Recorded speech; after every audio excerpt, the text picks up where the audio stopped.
powerhouse cast ang dapat abangan sa upcoming GMA Afternoon Prime na House of Lies. DJ The Best. Di Bunal. Yan ang makulit na teaser ng powerhouse cast ng House of Lies. Full force din sila sa kanilang MediaCon. Pinangunahan niya ng mga bida sa series na sina Beauty Gonzalez at Chris Bernal na parehong balik GMA Afternoon Prime at first time na magkakatrabaho. Kasama nila sina Mike Tan at Martin Del Rosario. Pati ang veteran stars na sina Snooki Serna, Jackie Lou Blanco, Lito Pimentel at Sparkle actor Kokoy De Santos.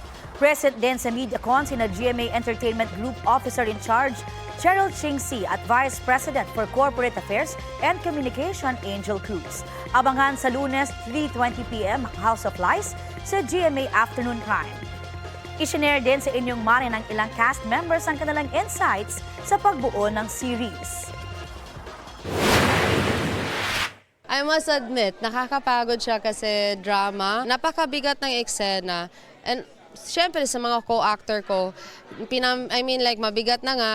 When they go to the set, they come prepared. So it makes it a bit more easier. Talagang kaiinisan ako. Kinakabahan ako kasi syempre gusto ko yung comeback ko may dating. Yung talagang sabihin na, pwede pa pala, di ba?